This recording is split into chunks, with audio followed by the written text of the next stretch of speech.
Hi, welcome back. We are filming today from our new premises. It's quite exciting. Love it. Do you like it? It's really nice. Bit of a deco vibe. You might not be able to appreciate it, but there is a bit of an art deco Come and vibe. see.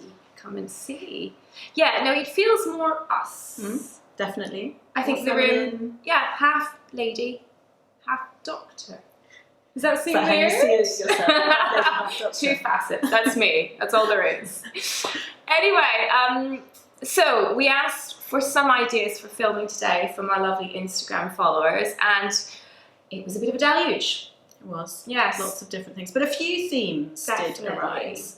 So today I thought, if you're up for it, we would talk about skincare whilst on Roaccutane. It's certainly been something that's been asked of us before, and it seems pertinent.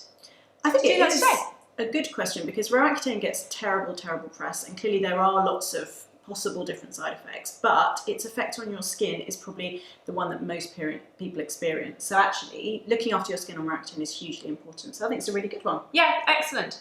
So where should we start? First things first, whilst you're on Roaccutane, you probably don't need any other treatment, and in fact your skin is going to be considerably drier. So any actives you used previously, like benzoyl peroxide, other topical retinoids or azelaic acid, will be more irritant. And essentially, because Roaccutane targets all aspects in the acne pathway, you won't need any additional topicals. So it's just best to stop them. I'm really strict, actually. I say no other adjunctive products. No scrubs, no exfoliants, nothing like that. No salicylic, no glycolic. Yeah. Nothing like that. Because actually, like you say, you don't need anything, and nothing from the outside is going to be as effective as that, and you're just likely to irritate your skin more. So. Yeah. Keeping it simple, it's a great thing. Yeah. Now, skincare, basics. What do you tell your patients about your basics? Gentle, very gentle cleanser without anything active, a good non-comedogenic moisturiser. Often you need something much richer than you'd normally use because your oil production is switched off. So really quite hydrating but non-comedogenic. Yeah, and I think sometimes you actually need two. A lighter one possibly with a slightly more refined texture for daytime to work well under makeup, because unfortunately, especially at the more affordable end, if it's richer, it is often a little bit greasier, and therefore makeup wouldn't tend to stay put quite so well. Yeah.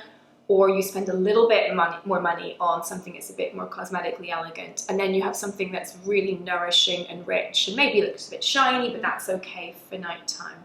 And I think it depends on the season as well. So particularly in the winter, I tend to just go heavier the whole time around, whereas in the summer, lighter in the mornings, richer in the evenings, I think works really well. Yeah, absolutely. And then everything else can kind of be, removed, right? No toners, apart from no scrubs, toners. No basics plus. Apart from protection, and that leads us nicely on to our next point about Roaccutane, sun protection.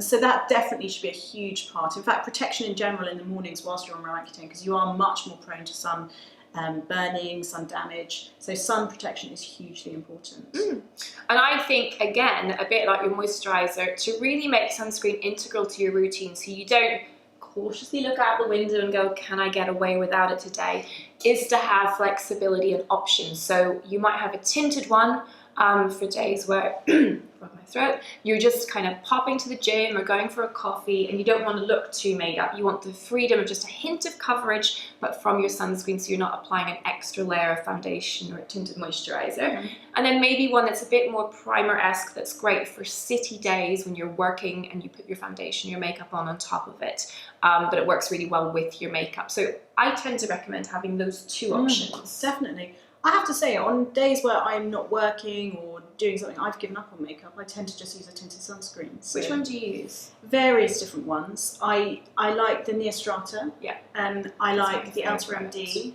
And I also, when I've just come back from skiing, which is a nightmare for the skin, but the compacts to top up on the go have been really useful. Yeah, especially your pigmentation. Exactly. Yeah, I think that's a good point. And then the final thing is water resistance, particularly coming into summer, particularly if you're someone who does outdoors activities in the middle of your day. So if you go for a run at lunchtime or anything that just basically makes you perspire or would rub your face, after a class perhaps, then remember to reapply your sunscreen. So that's our third one. What next? think lips. Yeah, lips. Lips are really, really prone to irritation, and that's probably the major side effect that you see on Roaccutane. Yeah. We've done some good lip care before. I love the lanolin-based ones, so like Lancino or some of the other products that are out there. With Lanolips, Dr. Lip. Yeah, they're all pretty good. Yeah, I mean, in truth, if you're not a little bit dry on your lips, you're probably not absorbing your Roaccutane anyway. It's kind of a sign that we sort of look for, but I think it's important to have a plan in place beforehand and to be really aware of behaviour like lip licking, which will only exacerbate the dryness further. So yeah, a lip balm that doesn't irritate, avoids fragrance, menthol, and things like salicylic acid. Try not to pick your lips if they get a bit dry, and put lip balm on before bedtime if you're a mouth breather especially. And if it's too bad, a little bit of 1% hydrocortisone ointment can be quite helpful, just intermittently. For a short little period. Yeah. Cool. So that's lips. What about body hair? I see lots of eczema patches, so lots of dry eczema patches on my hands. A bit better now we're out of the really cold months, but again, avoiding those really strong foaming detergent-based washes and making sure you're moisturising more than you probably would do otherwise, I think is super important to try and prevent things. I love La Roche-Posay Cicaplast. It's my favourite hand cream. So the niacinamide in there very nice. Really boosts hydration, makes your skin more resilient, and it's just a great, rapidly absorbed texture. I do hate the tackiness from hand creams. I'm not a great hand cream person myself, but certainly if you're on Roaccutane, that's something to really think about. And I think also coming into summer, the other thing to think about is sun protection on your hands. And if you can multitask, why not go for a moisturising SPF? And then you've kind of got both functions in one, and that will keep brown spots. Controversial. We don't normally talk. I see what you mean. Yeah, a moisturising SPF rather than a moisturiser with SPF. Exactly. Yeah. Get that. Yeah.